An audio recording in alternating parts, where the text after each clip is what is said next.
Hello, everyone, and welcome to Like Mother, Like Murder, your true crime momcast. I am Rachel. And I am Heather, and each week we bring you mom-related true crime, from missing moms to murdered moms, moms who commit the crime, and much more.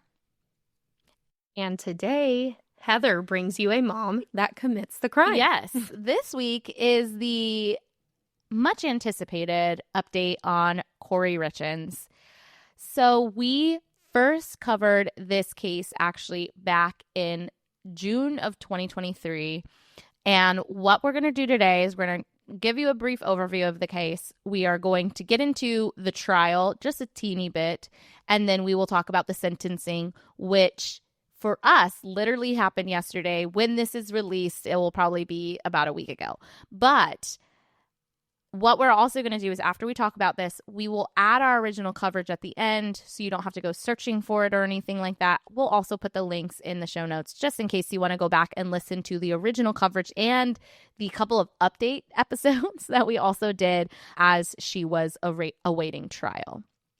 So let's get into this. If you don't know anything about the Eric Richins case and Kouri Richins, here's a brief overview.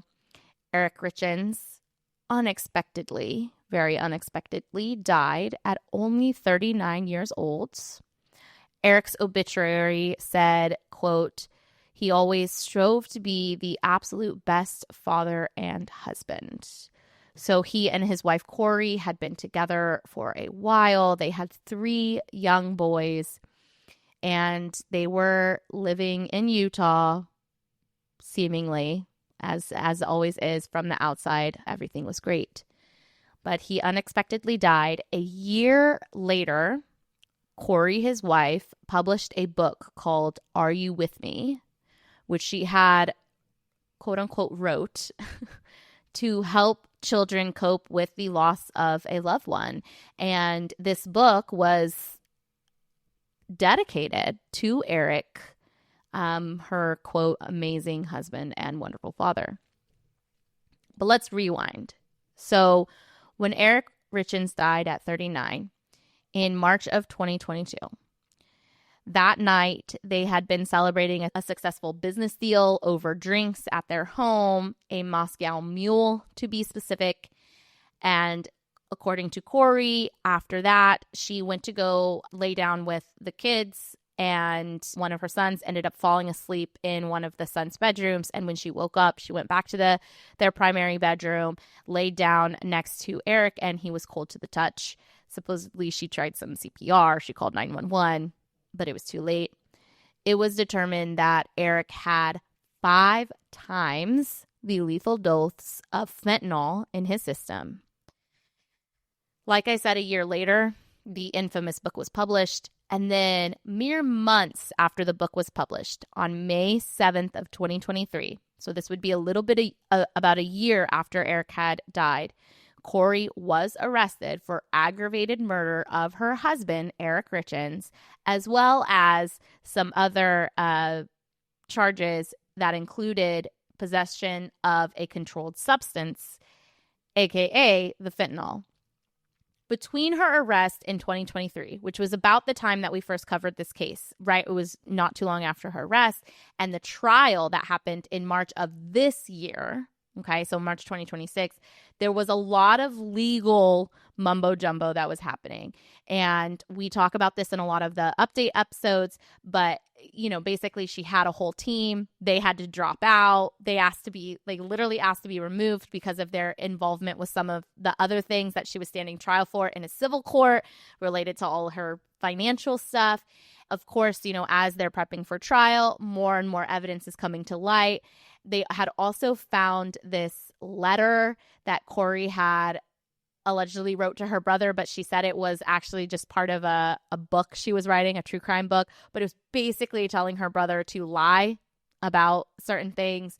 There was also the relationship with this guy. She had a boyfriend during this time that Eric died, and she talks about, or they found text messages from the night that Eric died, some just horrible things. There was also a lot of witnesses coming forward during where they were giving statements about how Kouri had actually obtained the fentanyl, including her housekeeper.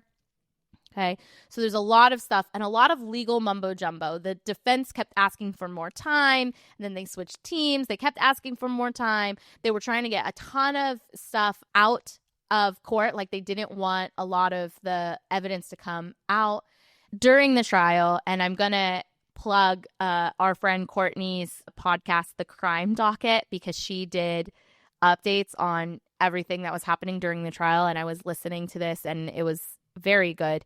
Lots of great coverage there.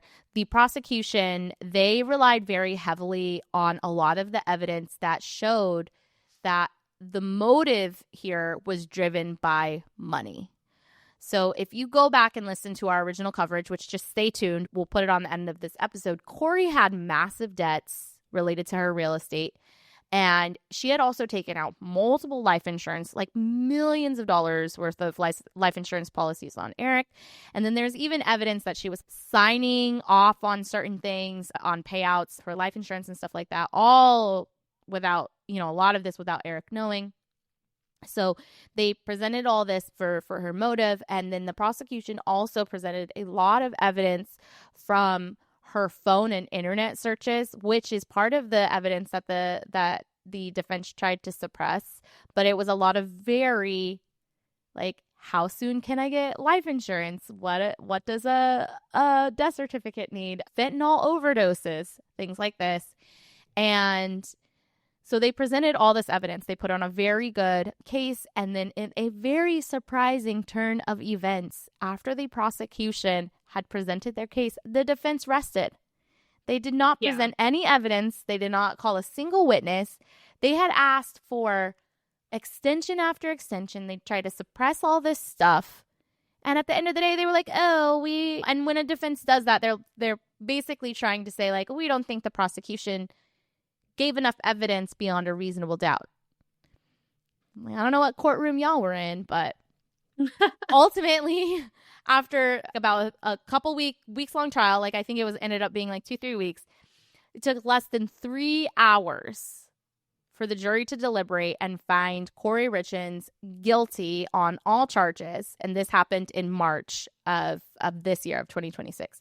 So, like I said, for us, this was yesterday. So this is very fresh for us. When you're hearing this, it might be a little later, but yesterday was the sentencing for Kouri Richins' conviction, which included aggravated murder and attempted aggravated murder, because, as you guys will hear in the case coverage, spoiler alert, she had made a prior attempt on Eric's life just weeks before she actually completed murder.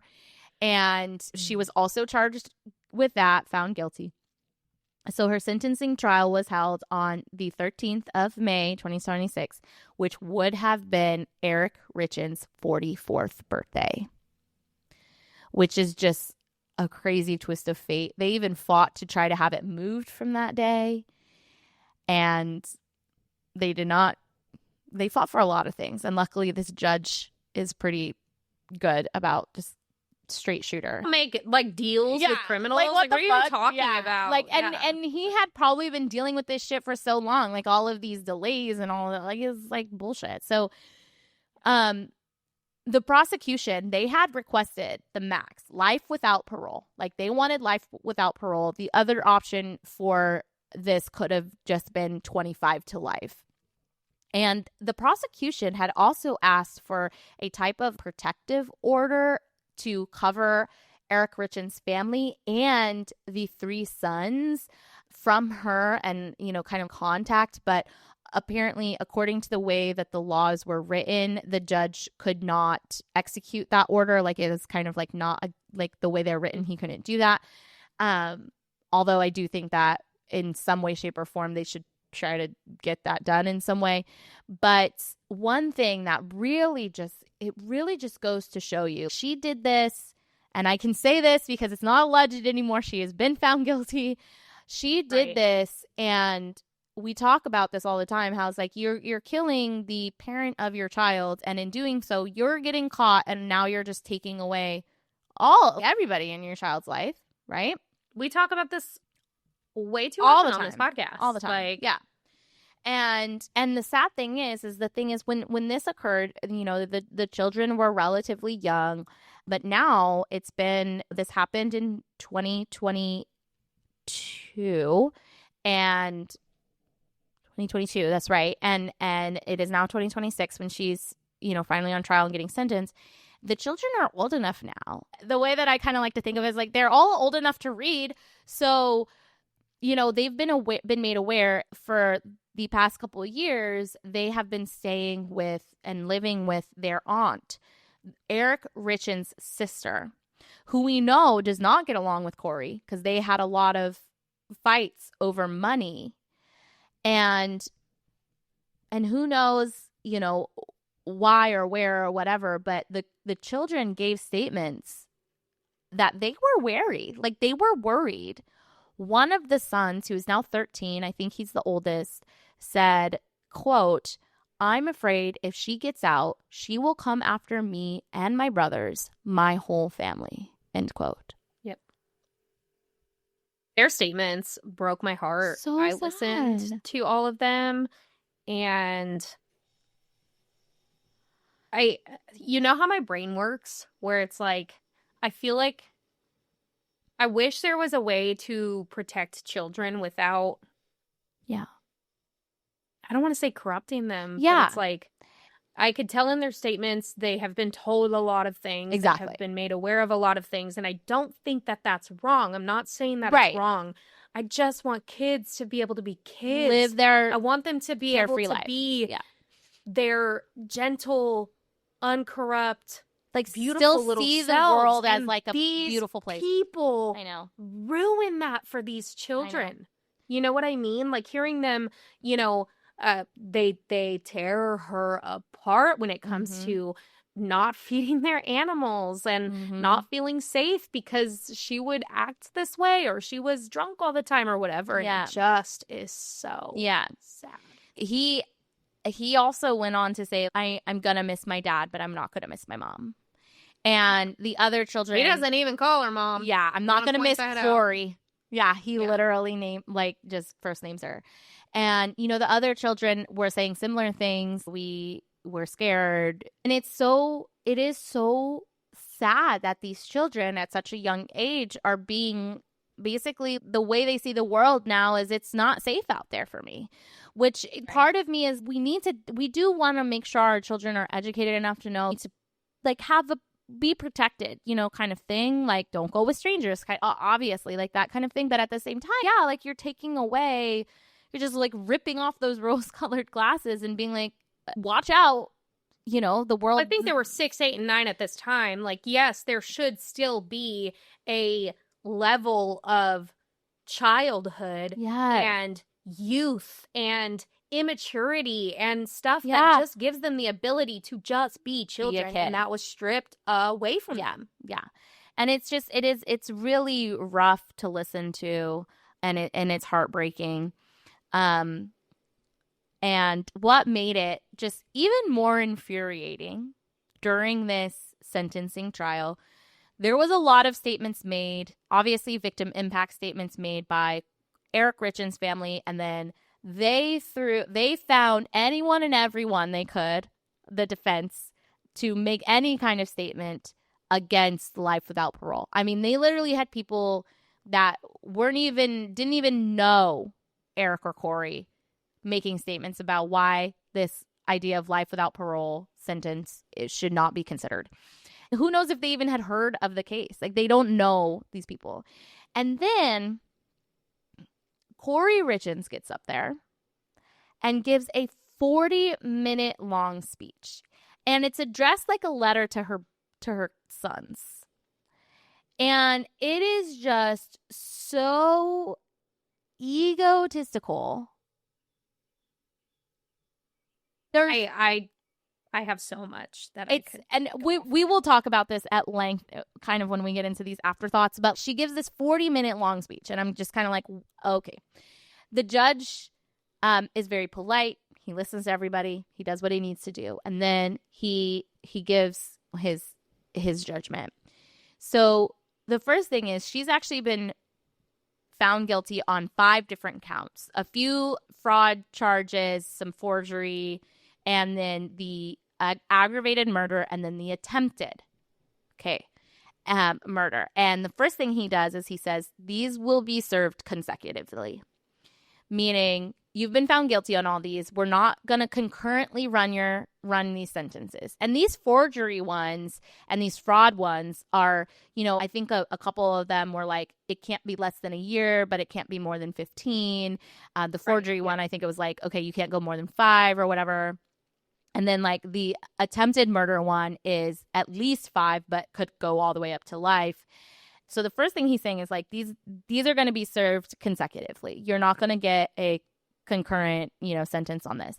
And then he goes, okay, so now we're going to talk about the big one, which is obviously the one that could be life without parole for this aggravated murder. And he breaks it all down and basically says everything he needs to say, including if I make this sentence to be just 25 to life with the possibility of the parole, I run the risk that the victims in this, which are the 3 boys, may feel I have not done my duty to protect them, because if their mom gets out and they don't feel protected. If I give a life without parole sentence, I run the risk of these boys thinking, well, he's just, completely taken away any chance I ever have to forgive and reconnect with my mom, because she'll be in prison the rest of her life. But then he very succinctly and eloquently says, you tried this once. You've been found guilty that you attempted it. And then you continued. You stayed committed to this. You did not realize and have an epiphany like, oh, fuck, I shouldn't be doing this. You kept at it. And then you were successful in killing your husband and the father of your children. And this was all motivated by money. And someone like that does not need to be out in the world. And when he said that, I have taken a video and I literally rewound it and recorded her face, and I've sent it, and I showed it to Zach last night. I sent it to you. I'm like, ugh. And she has a smirk, like a, I knew it kind of thing. Instead of being devastated, she just spent 40 minutes, quote unquote, crying about how, to her sons. And she's just been told, you have at this point basically a 0 chance of ever reconnecting with your sons outside of prison. And she's not devastated. She's not freaking out like, oh my fucking God, what am I going to do? She smirks. Her facial expressions through it all just kill me. Like, I was what besides myself. Fuck? Yeah. And so she is sentenced life without parole. Obviously, the first thing the defense does is say, we're going to file an appeal. They're going to appeal the sentence. They're going to appeal for a new trial. And then the second thing they do is say, but we need an extension on when we want to file this appeal. You've had multiple fucking extensions at this point. You didn't even put on a fucking case. And now you're asking, so normally you get 2 weeks to say, we are going to file an appeal. Here's all of our evidence that we think we deserve to have a chance at a new trial. And then so they say, but we want 3 months. We want 3 months to put together this thing that's normally done within 2 weeks. It's just, the whole thing is just absolutely bonkers. Anyway, so bottom line is, Kouri Richins found guilty, sentenced to life without parole, but this will probably not be the last time we talk about this case, because she's definitely going to be appealing. Rachel and I will now go into more of our thoughts, because trust me, we have a lot of thoughts about this. And then stick around to hear our original case coverage. You've heard the case. Now comes our unscripted afterthoughts. Okay. So go First for it. thought I have. Never, ever, ever let not just Kouri Richins, but the fact that someone who is giving or getting life without the possibility of parole should never be allowed to just talk as much as she talked. I mean, every victim impact statement, give them the floor, sit back, freaking recline your chair if they want to talk for an hour, 2 hours. No. You have just been found guilty. 40, like, I think it was 49 minutes that she spoke or it something was like that. It was like 40 something minutes. Like, it's insane. Also, the amount of don't let other people speak for you and don't let people misinterpret your life, and make sure that you understand that wrong things happen and bad things happen, but just don't let them judge you based on that and stuff. You know, and the other stop one talking to yourself. Stop talking to yourself right now. Thank you. You're making me crazy. It was so egotistical. It was supposed to be a letter, like, to her sons of, you know, I'm going to fight for you. I didn't do this. It turned into this whole, because then she tells them, never apologize for something you didn't do. Never, you know, don't let people tell you or strong arm you into saying you're guilty for something you're not. And I'm like, look, you clearly did not write this with the intention of, because at this point, look, she has not had contact with her sons. Rightfully so. I think that it makes a lot of sense. And at this point, I feel as though they're old enough now to be like, hey, I want to talk to my mom. And I would like to think that their aunt would be like, it's your decision, like, blah, blah, blah. But they don't want to. They don't want to. And to me, I'm like, probably for the best, especially right now. If one day you want to tell her, I fucking don't forgive you, or I do forgive you, or whatever the fuck, go for it. But it's probably best for you to just sit back at this point. Probably better for your mental health.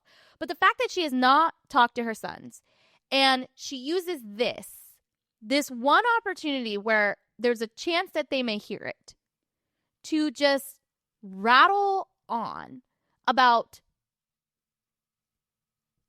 Also, they're children. Bullshit. They have the attention span of like 3 minutes. Seriously. So what are you talking for 45 minutes saying the like, exact same thing over and over? I read this thing. So I watched almost everyone's speeches yesterday, but watching hers, the amount of times that I tried to open a different app because I was just like, you are nauseating me. Yeah. But someone had said, the smartest thing that Kouri said the entire time was, be like your dad. Yep. Be like your dad. It was like this common phrase she kept using throughout her speech. Mm-hmm. You know what? She shouldn't have even been able to speak Say of him. Name. Yeah. She shouldn't have been able to give the opportunity to even acknowledge his existence, since she took that from him. Did. Yeah. It should just not be. They should have a pre-written speech. Someone should read it and say, no, actually, you got to redact that because you're dumb. Yeah. And you don't get that chance to say those things anymore because you lost that when you took someone's freaking life. Like, the fact too that the defense rested. They didn't even put her up on the stand. During the trial, you're innocent until proven guilty. That could have been your chance. But no, you've been found guilty. Like, I'm sorry. Put it in a letter and send it to them. And if they want to read it, they can. But we shouldn't have to. No, you don't have the right to do that. And it's so crazy to me, right? Because like during, throughout it, you know, the defense is holding hard to the fact that she never should have been found guilty in the first place. This is a sentencing hearing, right? She's already been found guilty. And now really what is on the table is, what is her sentence going to be? Is she going to be eligible for parole ever in her life? Or is she going to stay in prison? But they kept, you know, sticking in wherever they could. Oh, you know, we don't agree. They kept saying, I respect the legal system and that the jury came to this conclusion, but we don't agree with it. And so they hold fast to this whole thing that she is not guilty. And in my head, I'm just going, then how the fuck did this happen? How did he die with 5 times the lethal dose of fentanyl? And then she goes on, and this part pissed me the fuck off. In her letter, when she's like, people have been lying to you. She's telling her boys, basically, people have been lying to you. Your dad was in a lot of pain. And basically insinuating has been, you know, her story. Oh, he took the fentanyl on his own accord 5 times the lethal amount of fentanyl he took on his own accord because he had been dealing with problems. No, I'm sorry. There's not evidence of that. Like, no. And I was like, you are such a bitch to try to sneak into this letter that should just be, I love you boys so much and I still want you in my life if you'll have me. The end. The end. Or I don't deserve you because I fucking fucked that up. The end. The end. She goes on to try to insinuate that in any way, shape, or form that this was the victim's fault. She's basically fucking victim blaming here, saying he did it to himself. Yeah. The absolute worst. The fake tears during the 40 minutes, the fake choking up, all of that, for her to then to sit down and have magically no tears and then literally smirk when he says, you're going to prison for the rest of your life. It was just completely ridiculous. I think she got what she deserved. This is the consequence of your actions, Kouri. And yep. Period. One of the things that I wanted to say about his sister, so I loved her talking. But like the part, did you watch her whole speech? I did. Yeah. So the part where she was saying, and I cry about everything. Y'all know that. But the part where she said when Eric went to her and switched all of the assets into her name. Right. And her response was, if you're doing this, you need to leave. Yep. I'm begging you to leave. And his response being along the lines of, I won't leave for my children. I will stay until the last one is 18, and I will make sure that they are safe forever because I know who she is. I know the monster that she is. And that is so crushing because you know how many people right now are living in that a life where situation. They do not want to leave to protect their children because they know who that other person is and what they're capable of. And they know that the system that is supposed to be put into place and in many cases does protect and help children sometimes does not. And there are people who are not going to take that chance and allow the ability of someone to hurt the kids. And then this happens. Yeah. And it tore my heart apart yesterday watching her say that. So it is heartbreaking because I was talking about this case with Zach again last night when I was telling him all about the sentencing trial. And I was saying, like, it's so crazy, and I was explaining the charges. And he's like, how did she get an attempted murder charge? And I was like, oh, because on Valentine's Day, right before she actually, committed murder, she tried to poison him with a fucking sandwich. And, so that was an attempted murder charge. And he's like, and he was still there? I was like, yeah, he was there and that's exactly the thing, because if you think about the fact, so first of all, it's like, if he had asked for a divorce, first of all, custody of those kids, you don't know. I mean, I think that based on what was happening, there was a really good chance they could have 50-50'd it, and that would have been that. But then now you're dealing with the fact that like 50% of the time, my kids are with someone who I know is capable of really shitty things. And that's fucking scary. And so I'm going to stay here and I am going to do what I can to protect them, when I can. And it's so sad. And he lost his life. And you know what? To be very, very honest, I bet Eric is like, if I'm doing this to protect my boys, I don't, and what? He seemed like the type of person who would have done it again if it meant that his boys were he would have safe. made the same choice to protect them for sure. And it comes back down to another thing that we talk about all the time is the fact that, it's very clear Kouri was not faithful. She was not committed to their relationship. She was actively engaging in other relationships, and especially with John Robert. The guy. What's his name? I just call him the boyfriend, or started right. dubbing him the paramour. So I'm like, the paramour guy. I think his name is John. I think it is. Called him John, but I think it was Robert John something. Yeah. Grossman or something. Anyways, he, if you want to be with a different person, go be with a different person. It was very clear that you didn't want Eric. It was very clear that Eric didn't want you. Yeah. And I know you don't want to lose out on all that stuff. Guess what? You lost out on everything, you dumb girl. And it just keeps going and going every single time. It's like, just leave. Mm-hmm. Just leave. Mm-hmm. But she, because of the way that the financials were set up, and rightfully so,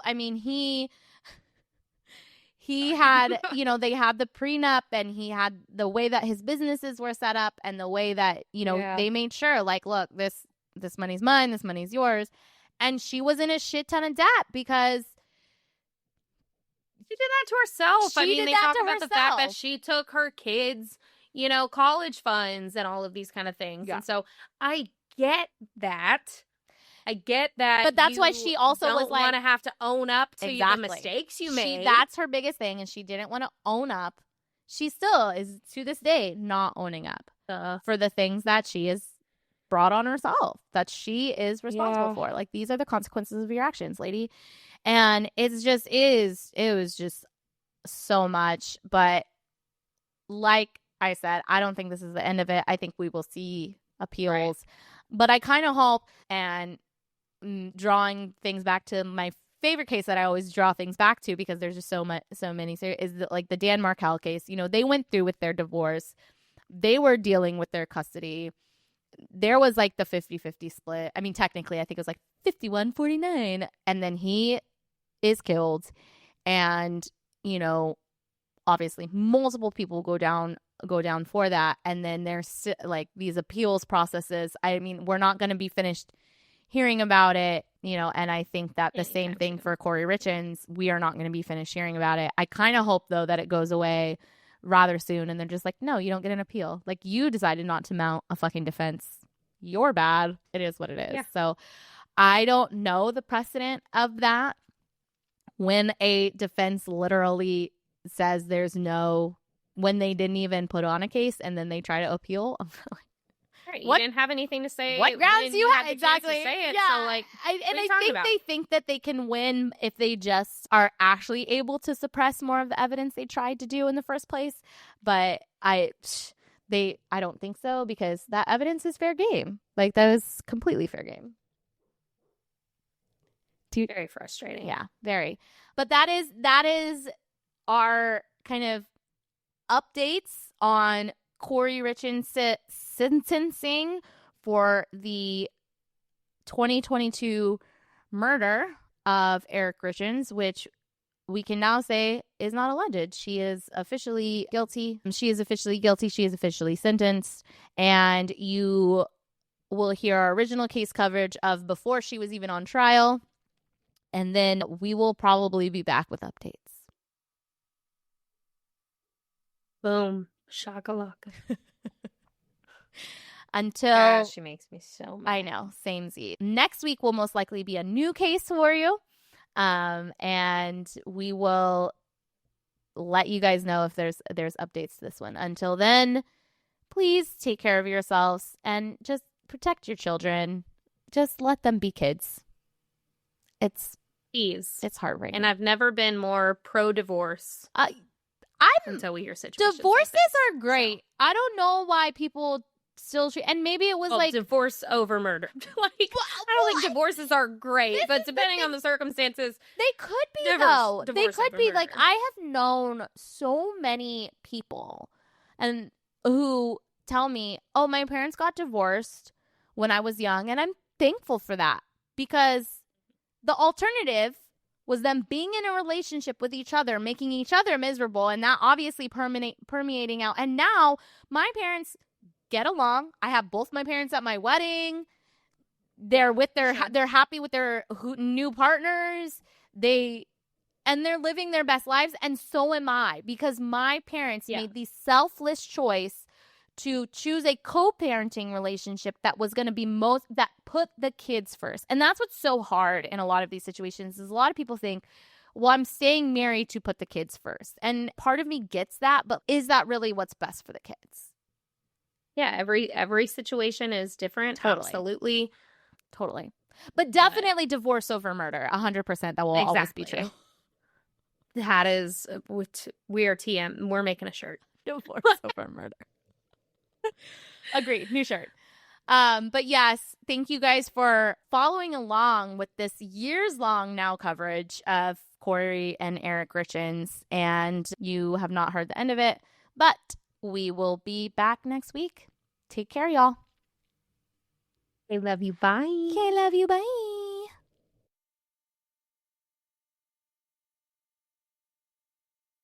So we're going to jump in here. Let's do it. Here we go. Okay. Eric and Kouri Richins. So Kouri spelled Kouri. Kouri Richins. Eric and Kouri Richins. They got married in 2013.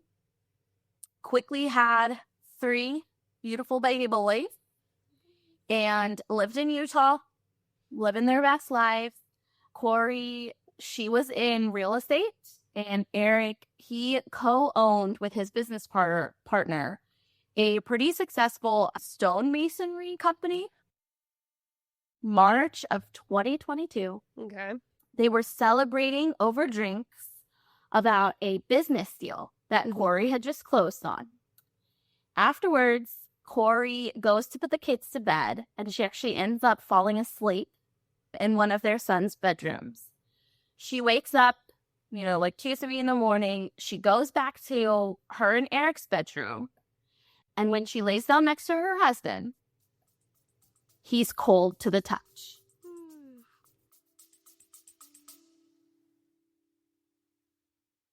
Which that is seriously one of the nightmares. Okay. So scary. Scary. Oh, man. Well, no, I need to hear her. Keep going. Kouri calls 911, but it's too late. Okay? Eric Richins is unexpectedly dead at only 39 years old. That's so sad. 39 years old. Yeah. Okay? So his obituary said that he always strove to be the absolute best father and husband. That's so sad. Yeah. A year after his death, Kouri, she publishes a book called Are You With Me?, which she wrote as a way to help children cope with the loss of a loved one. And she very sweetly dedicated the book to Eric, quote, "My amazing husband and wonderful father." And she said that her and her kids wrote it together as a way to kind of process all of the different emotions that they had gone through with the loss of Eric. And she said that she was just hoping it could help other kids deal with the loss. At the time that Rachel and I are talking right now, the detention hearing for this case is literally tomorrow. Oh, wow. June 12th. Okay. Okay. So by the time this episode airs, the detention hearing should have happened, unless, as we know, things get postponed all the time in the legal system. If that case does happen tomorrow, the hearing does happen tomorrow, I will update the end of this episode. Of course, I will be sharing all of my sources in the show notes, but kind of like the lax crime that Rachel just covered, this is a pending case. This is all alleged. The trial hasn't happened yet. The things that are being reported on right now are they're based on like search warrants that were released, court documents that have been made public, just in any of the pre-trial things. But remember, in this country, people are innocent until proven guilty. Right. Just remember, trial pending, alleged. What we're getting into right now. Okay.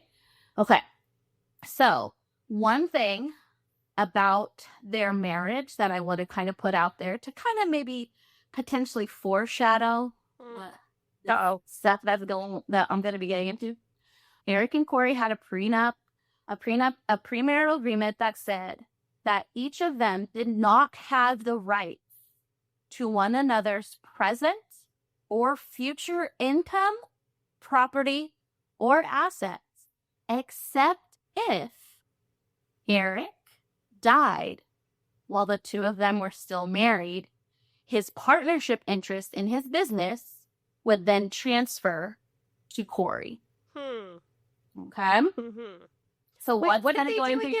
What did they do? So she is real estate, and he co-owns with a business partner, like a stonemasonry kind of. What are you thinking, Rachel? What are you thinking? Yeah, immediately I'm like, okay, well, she wanted her hands on more than what she was having is where my brain goes. But like you said, here in the States, you are innocent until proven guilty. So even though that's how it looks, you can't always 100%, just go straight there. But that is where my head just goes. So yeah, I'm sure the majority of you guys, that's where your brain goes too. That's why you're listening. That's where your brains are going. Yeah. And I'm going to fill in all those details for y'all. I'm hoping you're telling me it's the opposite and something else happened, but I feel like you're not going to do that. A little more background. They were married, like I said, in 2013. A few years later, between 2015 and 2017, Kouri purchased at least 4 life insurance policies on Eric without his knowledge, which altogether they added up to almost $2 million. Is it knowledge? Like, how do you do that without? I don't know a lot about life insurance, but so they're living their lives in Utah, like I said, married, kids, 3 boys, Kouri working real estate, Eric with his business. Okay, now we're at September 2020. Eric confronts Kouri about multiple money issues. Remember, the prenup said Kouri doesn't have access to Eric's stuff. Eric doesn't have access to hers. Right. But he confronts her about several things. One, she spent $250,000 from a home equity line of credit using the home that they shared together. Mm-hmm. She also on what? I don't know. She's in real estate, so I don't know, maybe like real estate shit. I don't know, because I'm like, how do you spend? Because that's not even it. She also takes $100,000 from his bank account and also spends $30,000 with his credit card. Then there was also some other fishy financial stuff that I don't 100% understand. Okay. But basically, I think the deal is she was supposed to be like taking care of the taxes, and because he co-owned the business with his friend, I think when you own your own business, your taxes get complicated. But ultimately, I think that she was supposed to be taking money from the business account in order to pay the taxes that they owed. And instead of taking money from the business account and paying the taxes, she just took the money, which was over another $100,000. So at this point, she's got almost $500,000 that she owes him, maybe more. Right. And again, yeah, what the hell are you spending that money on? I'm interested. Who knows? So, Rachel, at this point, I have a question for you. Yeah. Do you know what the biggest cause of divorce is after infidelity or cheating? Do you know? Yeah, like financial stress would be money. That's correct. Demundo. So, after he finds this out, the next month, he starts looking for lawyers. And not just a divorce lawyer, but he's also looking into like estate planning lawyers. And he actually changes his will, okay? And he creates a living trust. He puts everything that he has, his properties, all his money, his accounts, all of that stuff. He puts it under his sister, Katie. Oh, shoot. Yeah, he puts it under. I thought you were going to say switch it under her, and I'm over here. Oh, did he? No, this was him. Okay. Yeah, this was him. He actually also transferred his stake in the business to, and he puts that in the trust, which I think, and I couldn't quite confirm this, but remember their prenup said that if he dies while they're still together, then she technically gets his stake in the business. But he transfers that into the trust as well. Correct. And then he also puts a $500,000 life insurance policy that he has into the trust. So basically everything that every piece of financial worth that this man has is going into this trust that is now controlled by his sister. Gotcha. His sister. Okay. He also has a $2 million life insurance policy that him and his business partner have, where they are listed as each other's beneficiary. Seemingly, him and his business partner, if one of them happens to pass away, the other one now has $2 million to try to, either sell the business, get better, find a different business partner, whatever. But they are each other's beneficiaries to make sure that is all a good if something should happen. And in January of 2022, Kouri tries to change it to herself, away from the business partner, and tries to put that $2 million to herself. But obviously, he's notified, and he changes it back. Okay? And we don't know if Kouri ever knew that he found out and changed it back, but she tries to say, screw your business partner, I'm getting that $2 million. And then he goes, no, and he changes it back. Okay? And then also January of 2022, she allegedly files another $100,000 life insurance policy. Okay. And then around the same time, January, February of last year, 2022, she starts texting her friend about drugs. Specifically, if she can get some, and if her friend can get her some fentanyl. Oh, lovely. Lovely stuff. So fentanyl is one of those super opioids. It's 50 times stronger than heroin, 100 times stronger than morphine or something like that.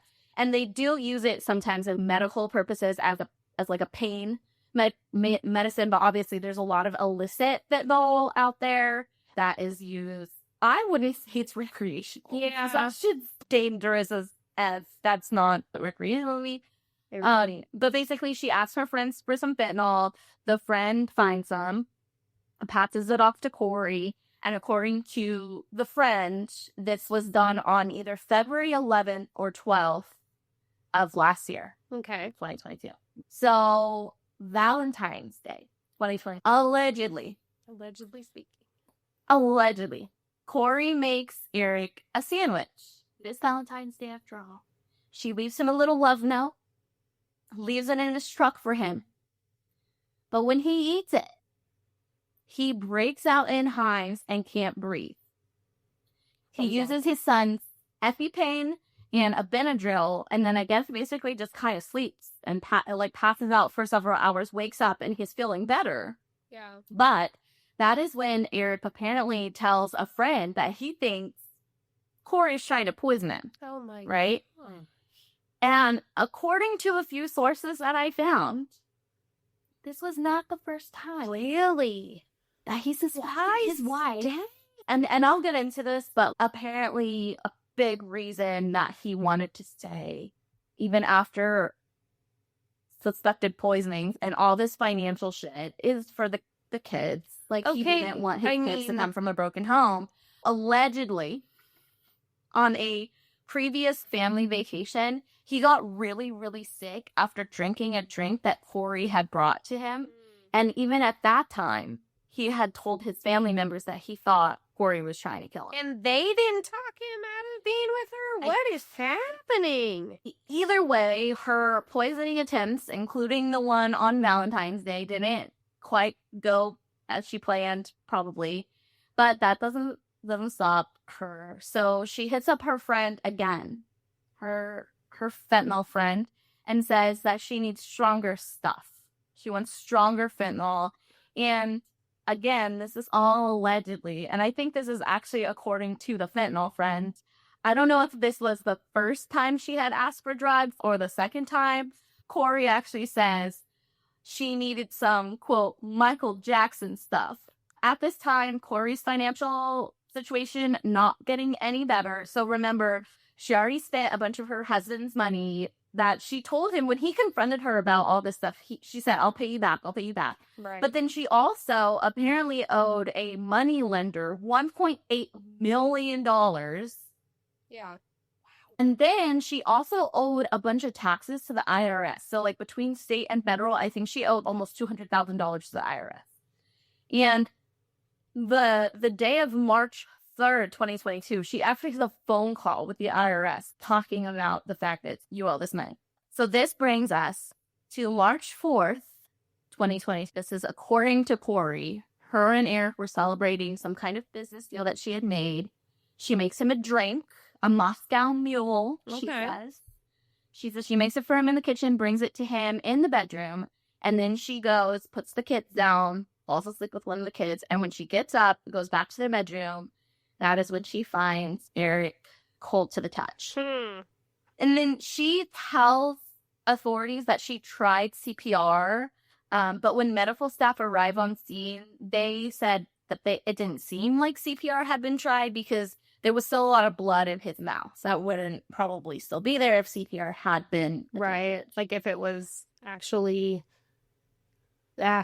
depending on if she knew what she was doing or not. But I mean, that's true. Depending, you could just have been really bad at CPR. Yeah. A medical examiner said that Eric had 5 times the lethal dose of fentanyl in his system, and that it was not 5 times the lethal dose. the lethal. Okay, wait, I was like, The lethal dose. okay. Yeah. Wow.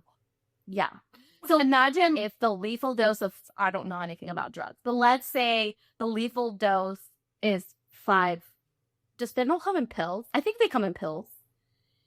Let's say that the lethal dose, like you would die if you took 5 pills of fentanyl. He had 25 pills of fentanyl in his system. And the medical examiner said that it was not medical grade fentanyl, that this was the street illicit stuff fentanyl. And the examiner, I guess they could tell too, that it was ingested orally. Remember, Kouri said that she made him a Moscow Mule, he drank it. But then there's also some reports, and I'm not 100% sure if these actually come from Kouri or from, I assume they have to come from Kouri because she was the only other one in the house besides the kids. Yeah. But there's also some reports that he ate a THC gummy and a shot of alcohol. So either THC gummy and a shot of alcohol or Moscow Mule, we don't know. But either way, fentanyl was also there. How old are the kids? Could they be? So the kids are between, I think, 5 and 9 at the time. So they could at least give a recount of like something that happened too, not knowing what was in it, but like, I saw my dad take a they shot. Potentially could. Yeah. Just one. Yeah. Okay. Yes, keep going. Between the time that she left Eric to go and put her kids down to when she later found him, she said that her phone was plugged in their bedroom. But records show that the phone itself had been opened and closed multiple times, that there were several messages that had been opened and closed, and that there was movement on the phone. Now, that could have been Eric. He was in the room. Maybe he was looking through her phone. I mean, knowing the history, I wouldn't be surprised if he was like, what other life insurance policies does this bitch got? But just, that's something that they found. And then after the autopsy was done, they did issue a search warrant for the house. They did take some of the computers. They did take Kouri's phone. And then they found the evidence of Kouri asking a friend for fentanyl. Now, she did at one point delete a bunch of messages. No. Yeah.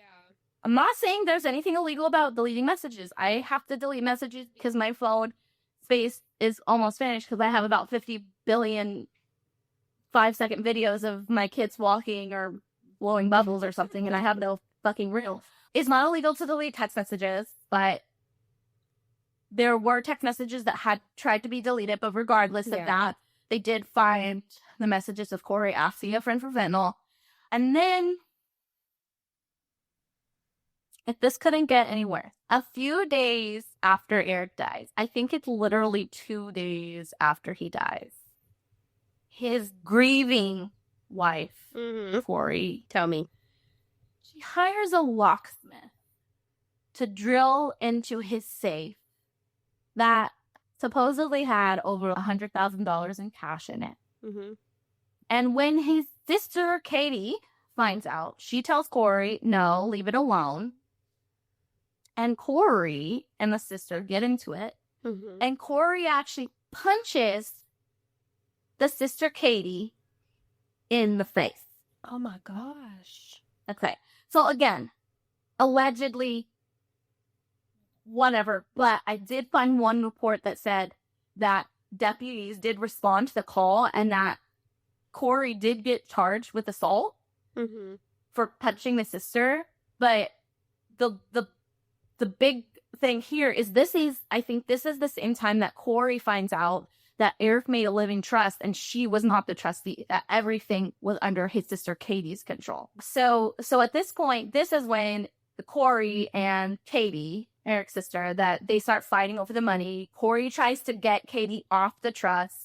And this is when Katie also she ends up hiring a private investigator to look into Eric's death and to, obviously, that would include looking into Kouri. Right. Because she was the only other person besides kids that we know of that was in the house. Sure. When he died. Another thing that is completely normal for a grieving widow who just lost her husband, in case you couldn't notice, that was laced with 10 layers of sarcasm.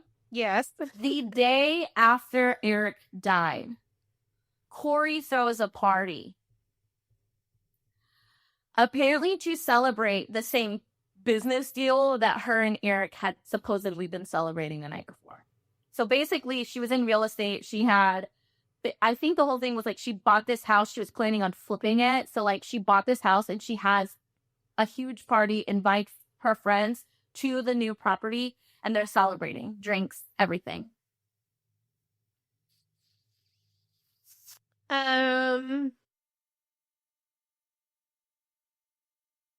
I don't know if we party after that. The way that I think is like, even if they had that planned, right? So they could be celebrating. They could have already had that party planned, right? Mm-hmm. That could have already been totally a planned thing. People were coming over. You end it. You uninvite them. You say I time. So Clearly. Those are the events that happened in and around his time of death. Okay, early 2022. Fast forward to March 7th, 2023. So almost exactly a year after Eric's death. And this is when Kouri publishes her book, Are You With Me? Again, it is dedicated to her late husband.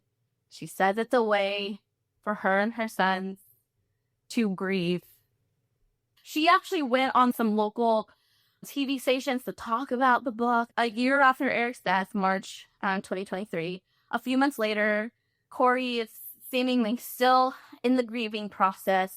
She posts a video slideshow of pictures of her and Eric and their kids and writes a caption about, how much she misses him with the hashtag, please come home. Just a few days after this post, May 7th, 2023. So we're talking literally 2 months ago, y'all.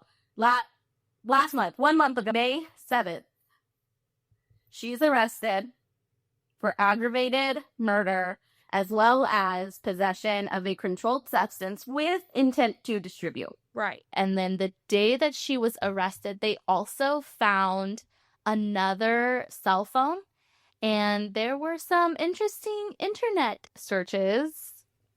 Another cell phone? All like know not even how her normal cell phone? It was a different one? Right. So, so when they first were looking into his death, they did take her computers, electronics, and they did take a cell phone. And then she apparently had a second cell phone. Now, I don't know if she got this cell phone after the fact because they took hers and I need a cell phone, or if she had this second cell phone hanging around. I'm not sure exactly. Okay. But when they looked on it, there were some searches, and here's the things that she searched for.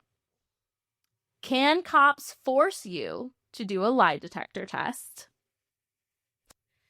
She searched for women Utah prison. She searched for what are you allowed inside Utah jails? This one is ridiculous. If someone is poisoned, what does it go down on the death certificate as? Murder, because they were murdered. These ones are sketchy AF. Some of these other ones was like, okay, maybe, I don't know. But these ones, sketchy. Can FBI find deleted messages? Yeah. Yes, definitely first of all, can. yes, they definitely can. Wondering, they can. She said, when does the FBI get involved in a case? How long does life insurance companies take to pay? Which is ridiculous. Yeah. And she also searched, what is a lethal dose of fentanyl? Jeez. There it is. Yeah. Boom. Yeah. Yeah. Oh, man. Currently, Kouri is still in jail. Like I said, literally Rachel and I are recording this tomorrow. She has a detention hearing, and that's when the court will decide if she's allowed to get bail. Is she a flight risk? What's going on here? Is she allowed to get bail? And like I said, hopefully that happens and doesn't get postponed. I can update you guys with the results of that detention hearing. I'll just tack it on to the end. But another little tidbit I found, this was very recent because they had a pretrial hearing about a gag order. And I think partly because Kouri, while she has been in jail for the last month, has already been speaking to a documentary filmmaker. Oh, really? Has she? She didn't get enough money from like the 37 life insurances she took out on him and everything else. And the book that she was trying to write. Look. And see, this is what I'm trying to, because I know that there's a rule, and I don't know if it's a federal law, so it might not be a law in California, but I'm almost positive it is a law in California, because I feel like I might have ran across this when I read about Manson, is that if you are a criminal, you cannot profit off of your crime. If you killed your husband and then you make a documentary about it, or you write a fucking book about it, you can't make money off of that because you're a criminal. So according to some of the recent reports, because gag orders have been issued, she's been talking to someone about it, and it's giving major staircase vibes because it was the same thing. He was out on bail. He had this documentary filmmaker crew. When you watch it, it's all okay. Anyway, of course, we still have to wait for the actual trial to start, but that's that for now. But one thing I just want to say before we kind of wrap things up here is they had 3 kids. She is a mother, and we've talked about this before, how you do these crimes where you take away those kids' father, and then you're the one who does it. You're the one who does it. You'll go to jail because you deserve to go to use that jail when you are the one who killed somebody.